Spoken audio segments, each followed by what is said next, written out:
Desde las tumbas de concreto sin ventanas de las prisiones de máxima seguridad de California hasta las cámaras de aislamiento completamente oscuras de las mega instalaciones de El Salvador, hoy nos sumergimos en las unidades carcelarias más inhumanas del mundo, diseñadas exclusivamente para líderes de pandillas, instalaciones tan brutales que incluso los criminales más endurecidos se derrumban en cuestión de semanas, y algunos nunca logran escapar con vida. La tumba de concreto, la unidad de seguridad de Pelican Bay. En lo profundo de los bosques envueltos en niebla del norte de California, se encuentra una instalación que se ha convertido en sinónimo de crueldad institucional. La unidad de seguridad de la prisión estatal de Pelican Bay, inaugurada en 1989, no solo fue diseñada para albergar a delincuentes peligrosos, sino que fue construida para quebrantar el espíritu humano. La SSU, como se la conoce sombríamente, representa la evolución definitiva del aislamiento. Su diseño en forma de copo de nieve maximiza el control y minimiza la interacción, creando un laberinto de aislamiento donde los líderes de las pandillas de la mafia mexicana, la Hermandad Aria y la familia Guerrilla Negra han pasado décadas en condiciones que harían parecer misericordiosas las mazmorras medievales. Imagínese esto: está encerrado en una caja de hormigón de solo 2,13 por 3,35 metros, más pequeña que el baño de la mayoría de las personas. No hay ventanas, ni luz natural, ni contacto humano. Durante 22 horas y media al día, esta celda de hormigón se convierte en todo su universo. Las paredes, el suelo, el techo, todo es hormigón. Incluso tu cama es de hormigón. Tu escritorio es de hormigón. Tu existencia se ha reducido a nada más que hormigón frío y gris, y el eco de tus propios pensamientos. Los testimonios de los hombres que han sobrevivido a este infierno pintan un cuadro de tortura psicológica sistemática que haría retroceder con horror incluso a los defensores de los criminales más endurecidos. Tomemos el caso de Jack Morris, un hombre que pasó casi 30 años, 3 décadas, encerrado en este purgatorio de hormigón. Cuando finalmente salió, la sobrecarga sensorial de colores y sonidos fue tan abrumadora que apenas podía funcionar. Imagínese pasar más tiempo en régimen de aislamiento que la mayoría de las personas en toda su vida laboral, y salir a un mundo que le ha dejado completamente atrás. Morris no fue el único que sufrió. Farouk Salvant, que soportó 19 años en la SSU, describió el silencio y la soledad como envueltos alrededor de ti como una larga manta, un abrazo sofocante de la nada que nunca te suelta. Richard Brown, confinado durante 14 años, experimentó algo aún más perturbador, una alteración de la percepción del tiempo, en la que los periodos cortos se alargaban interminablemente mientras los largos pasaban volando, como si la SSU existiera en una dimensión retorcida en la que el tiempo mismo se convertía en un instrumento de tortura. Quizás ninguna historia ilustra mejor el impacto devastador de la SSU que la de Michael Saavedra. Este hombre se mantuvo a flote dibujando y estudiando derecho, presentando denuncias contra el mismo sistema que lo estaba destruyendo lentamente. Pero cuando se unió a la huelga de hambre de 2013, que duró 60 días y casi lo mata, y que lo dejó en silla de ruedas, vemos el acto definitivo de desesperación.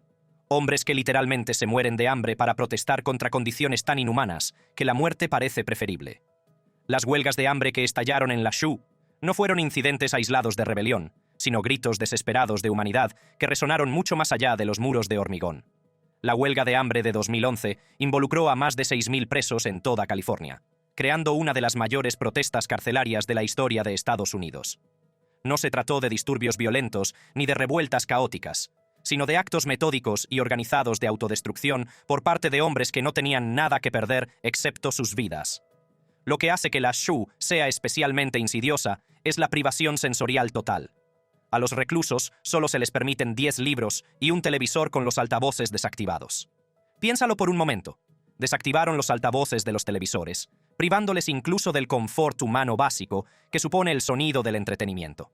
La comunicación con los guardias se realiza a través de ranuras de alimentación, un término que reduce a los seres humanos al nivel de animales de zoológico. Cuando los reclusos quieren hablar entre ellos, se ven obligados a gritar a través de una malla de acero o, en actos de creatividad desesperada, a utilizar las tuberías de desagüe de sus retretes como sistema de comunicación. Hoy en día, la antigua SSU se ha transformado en la instalación D, que ofrece celdas individuales con enchufes eléctricos y programas educativos ampliados. Pero las secuelas psicológicas, dejadas por décadas de tortura sistemática, permanecen. Hombres como Michael Saavedra, que se graduó en la UCLA en 2023 y ahora está solicitando ingresar en la Facultad de Derecho, llevan consigo el daño permanente de los años pasados en aislamiento total. Pero Pelican Bay no es el único lugar donde el aislamiento se utiliza como arma, porque a cientos de kilómetros de distancia, en el árido desierto de Colorado, se encuentra una instalación que lleva el aislamiento a un extremo aún más oscuro. El Alcatraz de Estados Unidos, ADX Florence Supermax. En el remoto desierto de Colorado, rodeado únicamente por arbustos de artemisa y un cielo infinito, se encuentra una fortaleza tan segura e impenetrable que se la conoce simplemente como el Alcatraz de las Rocosas. ADX Florence no es solo una prisión, es un agujero negro donde los líderes de las pandillas más peligrosas del planeta desaparecen en un mundo de concreto, acero y aislamiento perpetuo. Esta instalación alberga a aproximadamente 334 de los criminales más notorios de Estados Unidos, incluidos líderes de pandillas, cuyos nombres infunden miedo en los corazones de las fuerzas del orden. Larry Hoover, fundador de los Gangster Disciples, cumple aquí 6 cadenas perpetuas. Joaquín El Chapo Guzmán, el legendario líder del cártel, pasa sus días en la misma tumba de hormigón que alberga a Tyler Bingham, de la Hermandad Aria, y a Perry Rourke, fundador de Deadman Incorporated. Pero para comprender verdaderamente el horror de ADX Florence, necesitamos escuchar a alguien que lo haya vivido. Travis Dusenberry pasó 10 años en este infierno de hormigón, y su testimonio parece sacado de una pesadilla distópica. Cuando llegó por primera vez, pero para comprender realmente el horror de ADX Florence, necesitamos escuchar a alguien que lo haya vivido. Travis Dusenberry pasó 10 años en este infierno de hormigón, y su testimonio parece sacado de una pesadilla distópica. Cuando llegó, describió la sensación de estar completamente aislado del mundo, sin vistas a las autopistas ni al cielo, y con una abrumadora sensación de pánico. La celda de Dusenberry era un monumento a la crueldad humana disfrazado de arquitectura. Todo, y quiero decir todo, era de concreto. Las paredes, el piso, el escritorio donde pasaba incontables horas mirando al vacío, el lavabo donde se lavaba con agua que a veces salía marrón, incluso su cama, todo era de concreto. Durante 22 o 23 horas al día, esta tumba de concreto se convirtió en toda su realidad. El aislamiento en ADX Florence va más allá de la mera separación física. Es un ataque sistemático a la necesidad humana de conexión. Dusenberry se encontró compartiendo esta pesadilla con algunos de los criminales más infames de la historia. Ted Kaczynski, el Luna Bomber, Eric Rudolph, el terrorista del Parque Olímpico, Richard Reed, el terrorista del Zapato. Sin embargo, incluso entre estas figuras notorias, la comunicación era casi imposible. En actos de creatividad desesperada que reflejan la necesidad humana fundamental de conexión, los reclusos desarrollaron elaborados sistemas de comunicación. Gritaban mensajes a través de los pasillos de concreto, utilizaban rollos de papel higiénico colocados sobre los desagües para crear tubos de comunicación improvisados, y se daban apretones de manos con los dedos, a través de la valla metálica, en los raros momentos en que podían encontrarse con otro ser humano durante el recreo. El costo psicológico de este aislamiento se manifestó de formas que revelan la verdadera crueldad del sistema. Dusenberry sufrió insomnio durante 10 años seguidos y desarrolló una grave claustrofobia. Piénsalo. 10 años sin dormir bien por la noche, 10 años despertándose con ataques de pánico, 10 años sintiendo que las paredes de hormigón se cerraban lentamente a su alrededor. Su rutina diaria se convirtió en un intento desesperado por mantener la cordura. Flexiones, leer, escribir con bolígrafos de goma diseñados para evitar el suicidio y contar las horas que faltaban para que comenzara otro día de hormigón. Según el relato de Dusenberry, el personal de ADX Florence parecía disfrutar con la tortura psicológica que infligía. Los describió como guardias predominantemente blancos y de clase baja, que mostraban favoritismo hacia los reclusos blancos y parecían llevar a cabo experimentos de violencia, emparejando deliberadamente a compañeros de celda incompatibles. Cuando se consideraba necesario castigar, llegaba el llamado Gun Squad, escuadrón de matones, con equipo antidisturbios, que lanzaba gas lacrimógeno y empleaba una fuerza abrumadora contra hombres ya quebrantados por años de aislamiento. Tras 5 años en este purgatorio de hormigón, Dusenberry vio un rayo de esperanza gracias al programa Step Down. Por primera vez en media década, vio el cielo y se le permitió abrazar a otro ser humano. Pero este atisbo de humanidad le fue arrebatado cruelmente después de que una sola discusión lo enviara de vuelta al aislamiento, demostrando que la esperanza misma podía convertirse en un arma de tortura. La arquitectura de ADX Florence cuenta su propia historia de crueldad institucional. El ala Range 13 representa la máxima expresión de esta filosofía. Una unidad especial de 4 celdas dentro de la unidad de alojamiento especial. reservada para los reclusos que requieren el control más estricto. Aquí es donde pasan sus días líderes de pandillas como El Chapo, en un aislamiento tan completo que roza la privación sensorial. Lo que hace que ADX Florence sea especialmente insidiosa es la eliminación total de la esperanza. A diferencia de otras prisiones, donde los reclusos pueden trabajar para obtener privilegios, educación o la libertad anticipada, ADX Florence no ofrece nada más que una sucesión interminable de días de hormigón que se prolongan hasta la muerte. Los informes indican que hasta un tercio de los reclusos han sido diagnosticados con enfermedades mentales que se ven agravadas por estas condiciones, creando un ciclo de deterioro psicológico que no tiene otro propósito que la crueldad. Amnistía Internacional ha criticado constantemente la ADX Florence por violar las normas internacionales de derechos humanos, argumentando que el aislamiento extremo y la falta de programas de rehabilitación constituyen un castigo cruel e inusual. Pero quizás la acusación más contundente proviene de los hombres que lo han vivido y de alguna manera han sobrevivido. Cuando Dusenbury fue finalmente liberado, descubrió que su legado en la ADX Florence era la incorporación de una emisora de música rap, una pequeña concesión a la humanidad en un lugar diseñado para despojarla por completo. Ahora duerme con la medicación adecuada, pero no tiene la certeza de que pueda sobrevivir a su condena. Cuando Dusenbury fue finalmente liberado, descubrió que su legado en ADX Florence era la incorporación de una emisora de música rap, una pequeña concesión a la humanidad en un lugar diseñado para despojarla por completo. Ahora duerme con la medicación adecuada, pero las secuelas psicológicas de una década de aislamiento en el hormigón nunca se curarán del todo. Si ADX Florence entierra vivos a los hombres en el hormigón, la próxima unidad penitenciaria pretende hacerlos desaparecer por completo. El infierno de concreto de El Salvador, CECOT. A la sombra de un paisaje volcánico en Tecoluca, El Salvador, se alza una estructura tan enorme e imponente que se puede ver desde el espacio.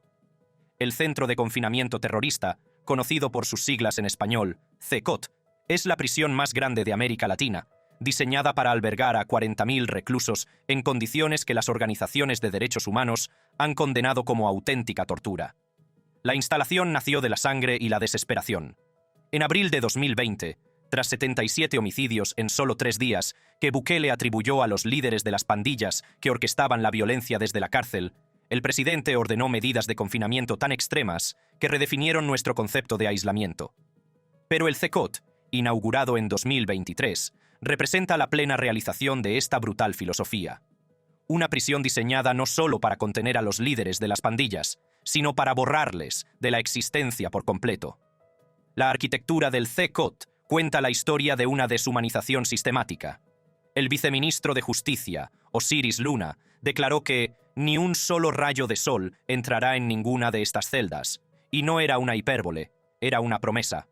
Las celdas son cajas de concreto selladas, diseñadas para crear una oscuridad absoluta, transformando a los seres humanos en sombras olvidadas que existen en una noche perpetua. Para comprender el verdadero horror del CECOT, recurrimos a uno de los pocos periodistas a los que se les ha permitido acceder a esta fortaleza de la desesperación. Lisette Lemus, cuya visita reveló destellos de un sistema diseñado para quebrantar el espíritu humano, describió su encuentro con reclusos tatuados, alojados en bloques de 32 celdas, cada una diseñada para 80 reclusos, pero con capacidad para muchos más. El hacinamiento no es accidental, sino una estrategia deliberada para aumentar el sufrimiento y reducir cualquier atisbo de espacio personal o dignidad. La rutina diaria en el CECOT parece sacada de un manual de tortura medieval. Los reclusos permanecen encerrados en sus celdas oscuras durante las 24 horas del día, con solo 30 minutos para caminar esposados por el pasillo principal. Piénselo por un momento. 30 minutos de movimiento, con las manos esposadas, representan la totalidad de la libertad física que estos hombres experimentarán durante el resto de sus vidas. La guerra psicológica se extiende a todos los aspectos de la existencia en el CECOT. Las actividades se limitan a la lectura de la Biblia para algunos reclusos, pero no se permiten visitas familiares, comunicaciones con el exterior, programas educativos, ni esfuerzos de rehabilitación de ningún tipo. Estos hombres no solo han sido apartados de la sociedad, sino que han sido borrados de ella, condenados a existir en un limbo de oscuridad y silencio perpetuos. La tecnología empleada en el CECOT revela la naturaleza sistemática de esta deshumanización. La vigilancia de alta tecnología controla cada movimiento, cada respiración, cada susurro. Las señales de los teléfonos celulares están bloqueadas en un radio de 2,4 kilómetros alrededor de las instalaciones, creando una zona muerta digital que garantiza el aislamiento absoluto del mundo exterior. No se trata solo de impedir la comunicación, sino de garantizar que estos hombres se conviertan en fantasmas digitales, invisibles para el mundo que una vez aterrorizaron. Las condiciones de vida dentro del CECOT desafían las normas básicas de derechos humanos. Los reclusos duermen en catres de acero inoxidable sin colchones, disponen de instalaciones higiénicas mínimas y se enfrentan a condiciones de hacinamiento que agravan los riesgos para la salud. La mezcla deliberada de miembros de bandas rivales, líderes de las bandas MS-13 y 18 Street, obligados a coexistir en los mismos espacios oscuros, crea una capa adicional de tortura psicológica, en la que el miedo a la violencia se convierte en un compañero constante del aislamiento aplastante. Quizás el aspecto más escalofriante del CECOT es su abandono total de cualquier pretensión de rehabilitación o esperanza. A diferencia de otros centros de máxima seguridad que al menos mantienen la ficción de una eventual liberación o mejora, el CECOT no ofrece más que una sucesión interminable de días oscuros que se prolongan hasta la muerte. Los líderes de las pandillas se enfrentan a un aislamiento indefinido, sin criterios claros de liberación, sin proceso de apelación, sin luz al final del túnel. La respuesta internacional al CECOT ha sido de condena casi unánime. Human Rights Watch y Amnistía Internacional han condenado las condiciones de la instalación, que pueden constituir tortura, incluyendo la privación sensorial, el aislamiento indefinido y el castigo colectivo. Estas organizaciones argumentan que el CECOT viola el Pacto Internacional de Derechos Civiles y Políticos y la Convención Americana sobre Derechos Humanos, que exigen un trato humano y el respeto a la dignidad humana. La pandemia de COVID-19 ha añadido otra capa de horror a las condiciones ya inhumanas de la CECOT. Durante los registros, los reclusos se ven obligados a permanecer de pie, casi desnudos, apiñados y sin mascarillas, lo que crea las condiciones perfectas para la transmisión de enfermedades. La pandemia no ha detenido la tortura sistemática en la CECOT, sino que simplemente ha proporcionado otra herramienta para infligir sufrimiento. El carácter secreto de la CECOT hace casi imposible verificar el alcance total de las condiciones en su interior. La opacidad de las instalaciones al control externo ha sido deliberadamente diseñada para impedir la supervisión de los derechos humanos, creando un lugar clandestino donde los líderes de las pandillas desaparecen no solo físicamente, sino también de toda supervisión y rendición de cuentas. Y, sin embargo, El Salvador no es el único país que utiliza el aislamiento como castigo. El agujero negro de Rusia. La prisión Black Dolphin. En la vasta y helada extensión de la región rusa de Orenburg, donde las temperaturas invernales caen hasta alcanzar extremos gélidos y la civilización más cercana parece estar en otro planeta, se alza una fortaleza de miseria humana que se ha ganado la reputación de ser una de las prisiones más brutales del mundo. La prisión Black Dolphin, conocida oficialmente como Colonia Penal número 6, alberga a unos 700 de los criminales más peligrosos de Rusia, en condiciones tan duras que incluso los observadores internacionales de derechos humanos más curtidos tienen dificultades para comprender su crueldad. No se trata de una simple prisión de máxima seguridad. Black Dolphin representa la evolución definitiva del sistema Gulag soviético, refinado y perfeccionado para la era moderna. El propio nombre de la prisión se ha convertido en sinónimo de la destrucción total de la dignidad humana, un lugar donde los líderes de bandas y otros delincuentes graves son sometidos a un régimen tan duro que la propia supervivencia se convierte en un acto de rebelión contra un sistema diseñado para quebrantar tanto el cuerpo como el alma.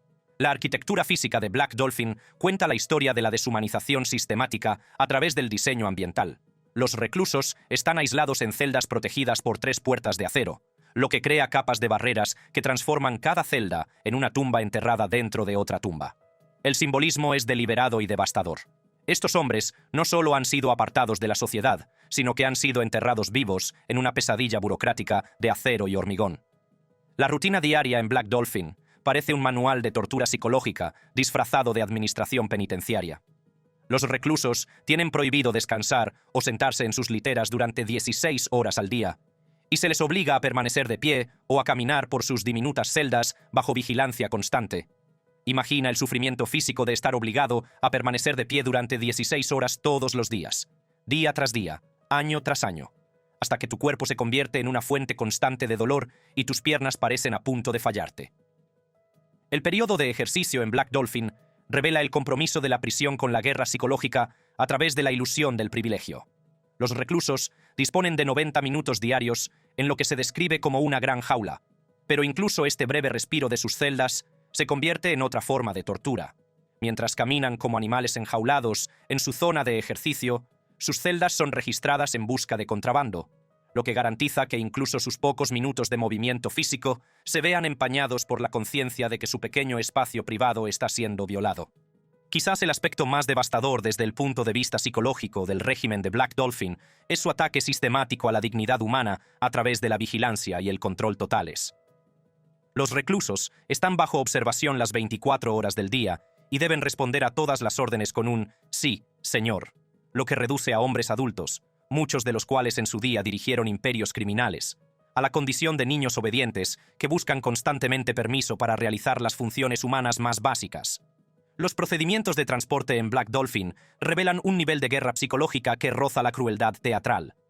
A los reclusos se les vendan los ojos cada vez que se les saca de sus celdas, aparentemente para evitar que planifiquen rutas de fuga, pero el verdadero propósito es mucho más siniestro. Estas vendas sirven como un recordatorio constante de que estos hombres no solo han perdido su libertad, sino también su derecho a ver el mundo que les rodea, transformando incluso el simple acto de moverse en un ejercicio de impotencia y desorientación. Las pocas pinceladas que tenemos de la mente de los reclusos de Black Dolphin provienen de documentales que revelan la completa destrucción psicológica que logra este sistema. Un recluso, que aparece en un documental de Netflix, confesó haber cometido canibalismo con una naturalidad inquietante, describiendo cómo mató a alguien por pedirle repetidamente un cigarrillo y luego le dio de comer carne humana a su amigo, mientras le decía que era carne de canguro. La naturalidad con la que compartió estos detalles con la familia de su amigo revela no solo el horror de sus crímenes, sino también el colapso psicológico total que Black Dolphin crea o acelera en sus reclusos. En los últimos años han surgido informes inquietantes sobre abusos sistemáticos que van mucho más allá del duro régimen oficial. Han salido a la luz denuncias de tortura y extorsión por parte de las autoridades penitenciarias y de determinadas bandas de reclusos, lo que sugiere que la brutalidad oficial de Black Dolphin se complementa con una crueldad no oficial que opera sin supervisión ni rendición de cuentas. Cuando los reclusos de una de las prisiones más duras del mundo organizan motines para protestar por las condiciones, solo podemos imaginar los horrores adicionales que están viviendo más allá del régimen documentado. Si el Black Dolphin ruso es una tumba para la mente, el siguiente en nuestra lista es un borrado en cámara lenta, que silencia, aísla y sofoca silenciosamente el alma, todo ello bajo el nombre de orden. El Círculo de Hierro de Australia, la prisión de máxima seguridad de Goulburn. En el corazón de Nueva Gales del Sur, Australia, rodeada de colinas que ocultan el horror que albergan, se encuentra una instalación conocida simplemente como El Círculo, un nombre que refleja tanto su diseño arquitectónico como el ciclo ineludible de desesperación que crea para sus reclusos. La prisión de máxima seguridad de Goulburn, inaugurada en 2001, representa la respuesta de Australia a la pregunta de cómo contener a los líderes de las bandas más peligrosas del país en condiciones que superan los límites de lo que incluso los funcionarios penitenciarios más endurecidos consideran aceptable. Esta instalación alberga a una población cuidadosamente seleccionada de los criminales más notorios de Australia, incluidos líderes de bandas cuya influencia se extiende mucho más allá de los muros de la prisión. Bassam Hamsi, fundador de la banda Brothers for Life, cumple cadena perpetua entre estos muros por asesinato y tráfico de drogas. Su imperio criminal se ha reducido ahora a recuerdos y al eco de órdenes que nadie puede oír.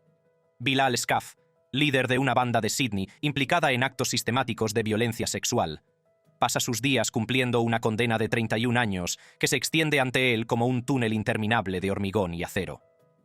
El diseño físico de la prisión de máxima seguridad de Goulburn cuenta su propia historia de aislamiento y control sistemáticos. Las celdas pequeñas y de alta seguridad, con un mobiliario mínimo, crean espacios vitales que se considerarían inhumanos en muchos países desarrollados. No son solo habitaciones, sino lugares donde los reclusos pasan la mayor parte de su vida, aislados del mundo exterior. El diseño físico de la prisión de máxima seguridad de Goulburn cuenta su propia historia de aislamiento y control sistemáticos. Las celdas pequeñas y de alta seguridad, con un mobiliario mínimo, crean espacios vitales que se considerarían inhumanos en muchos países desarrollados. No son solo habitaciones, sino entornos cuidadosamente diseñados para despojar a los reclusos de todo vestigio de autonomía y dignidad humana, reduciendo a hombres adultos a números en un sistema que los considera problemas que hay que contener en lugar de seres humanos que hay que gestionar. Quizás el aspecto más devastador desde el punto de vista psicológico de la vida en Goulburn Supermax es la forma en que transforma incluso las actividades humanas más básicas en ejercicios de humillación y control. Las llamadas telefónicas se realizan en jaulas, lo que reduce las conversaciones íntimas con los familiares a interacciones supervisadas, que parecen más interrogatorios que una conexión humana. Incluso el simple hecho de hablar con los seres queridos se convierte en otro recordatorio de la impotencia y la dependencia de un sistema que considera la dignidad humana como un privilegio que puede ser revocado a voluntad. Los programas de rehabilitación de la prisión de máxima seguridad de Goulburn, o más bien, la ausencia total de programas de rehabilitación significativos, revelan el verdadero propósito de la instalación. A diferencia de las prisiones de otros países desarrollados, que al menos mantienen la ficción de intentar reformar a los delincuentes, la prisión de máxima seguridad de Goulburn opera bajo la premisa explícita de que sus reclusos son irrecuperables. La vigilancia constante y los limitados esfuerzos de rehabilitación crean un entorno en el que la esperanza se convierte en un concepto ajeno, y la posibilidad de un cambio positivo se elimina sistemáticamente mediante el abandono deliberado y la indiferencia institucional. Las condiciones en Goulburn Supermax han suscitado importantes críticas por parte de organizaciones de derechos humanos que comprenden el impacto psicológico del aislamiento extremo. Justice Action ha criticado las condiciones crueles y degradantes de la instalación, señalando en particular cómo los reclusos musulmanes han sido reclasificados como de alto riesgo no por su comportamiento, sino por su afiliación religiosa. Este perfilamiento religioso añade otra capa de discriminación a un sistema ya de por sí inhumano, creando condiciones en las que la propia fe se convierte en motivo de castigo adicional. La falta de testimonios públicos de los reclusos de la prisión de máxima seguridad de Goulburn no es casual, sino el resultado de un sistema diseñado para silenciar a sus víctimas e impedir que el mundo exterior comprenda la verdadera naturaleza de las condiciones que se viven dentro de sus muros. El estatus de alta seguridad de la prisión y el acceso limitado del público crean un entorno en el que se pueden producir abusos sistemáticos sin supervisión ni rendición de cuentas, ocultos tras la apariencia de legítimas preocupaciones de seguridad. Mientras Goulburn aplasta el control, los últimos de nuestra lista lo renuncian por completo. El imperio violento de Brasil, el sistema controlado por el PCC. En el caótico y extenso caos urbano de São Paulo, Brasil, donde las favelas se extienden por las laderas como un cáncer de concreto y la violencia es tan común como el café de la mañana, existe un sistema penitenciario tan dominado por las organizaciones criminales que el Estado ha renunciado prácticamente a su responsabilidad de gobernar. El sistema penitenciario brasileño, que alberga a aproximadamente 360.000 reclusos, se ha convertido en el dominio de pandillas como el Primeiro Comando da Capital, PCC, que se fundó en la prisión de Taubaté, en São Paulo, y desde entonces ha evolucionado hasta convertirse en lo que solo puede describirse como un estado paralelo que opera dentro del sistema penitenciario brasileño. Las condiciones físicas de las prisiones brasileñas, controladas por el PCC, no solo violan las normas de derechos humanos, sino también los conceptos básicos de la autoridad estatal y el control institucional. El hacinamiento extremo, la falta de saneamiento y los entornos dominados por las pandillas crean espacios vitales que en cualquier sociedad civilizada se considerarían cámaras de tortura. Pero el hacinamiento no se limita a la presencia de demasiadas personas en espacios demasiado pequeños, sino que supone el colapso total de cualquier pretensión de control estatal sobre los aspectos más básicos de la administración penitenciaria. La violencia que estalla periódicamente en las prisiones brasileñas ofrece una visión aterradora de la realidad cotidiana de la vida en instalaciones controladas por líderes de pandillas en lugar de por funcionarios del gobierno. Los disturbios de 2017 en Amazonas, donde murieron 60 reclusos, no fueron incidentes aislados de disturbios carcelarios, sino operaciones militares coordinadas llevadas a cabo por líderes de pandillas que cuentan con recursos y lealtad que rivalizan con los del gobierno oficial. No se trató de disturbios en el sentido tradicional, sino de masacres orquestadas por organizaciones criminales que operan con impunidad dentro de las paredes de las prisiones brasileñas. La naturaleza paradójica del trato que reciben los líderes de las pandillas dentro del sistema brasileño revela la inversión total de las estructuras de poder tradicionales de las prisiones. Mientras que los reclusos comunes sufren en condiciones que la BBC ha descrito como medievales, los líderes de las pandillas suelen vivir con relativa comodidad en comparación con sus seguidores, disfrutando de privilegios y protecciones que les otorga su posición en la cima de las jerarquías criminales que el Estado se ha mostrado incapaz de desmantelar. Pero esta comodidad tiene un precio que revela el verdadero horror del sistema brasileño. Los líderes de las pandillas dentro de las instalaciones controladas por el PCC viven bajo la amenaza constante de la violencia de las organizaciones rivales, las medidas represivas del gobierno o los desafíos dentro de sus propias filas.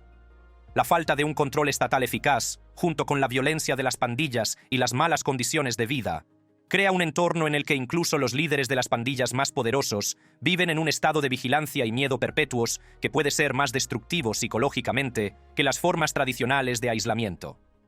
El alcance internacional de organizaciones como el PCC demuestra cómo el fracaso de Brasil en el control de su sistema penitenciario ha creado amenazas a la seguridad que se extienden mucho más allá de las fronteras del país. El PCC se ha convertido en un leviatán criminal internacional que coordina operaciones de tráfico de drogas en toda América del Sur y Europa, desde la supuesta seguridad de las instalaciones de máxima seguridad brasileñas. Esto representa quizás el fracaso definitivo del modelo punitivo, un sistema tan fallido que en realidad amplifica la capacidad criminal de los mismos líderes de las pandillas que se supone que debe neutralizar. Las condiciones que soportan los líderes de las pandillas en las prisiones brasileñas no se limitan al malestar físico o incluso a la violencia, sino que se trata de vivir en un estado de guerra perpetua en el que la supervivencia depende del mantenimiento de las redes criminales y de la participación en actos violentos que hacen que sus delitos originales parezcan menores en comparación. Los brutales asesinatos y el trato inhumano documentados por Human Rights Watch revelan un sistema en el que los líderes de las pandillas deben intensificar constantemente su brutalidad para mantener su posición y proteger sus vidas. Quizás el aspecto más condenatorio del sistema penitenciario brasileño es cómo demuestra el fracaso total del modelo punitivo cuando se lleva a su extremo lógico. La evolución del PCC de una banda carcelaria a una organización criminal internacional representa lo que sucede cuando abandonamos cualquier pretensión de rehabilitación en favor del simple almacenamiento de seres humanos que consideramos irremediables. Gracias por ver este video. Si te ha gustado, haz clic en uno de los recuadros que aparecen en tu pantalla para ver más contenido similar.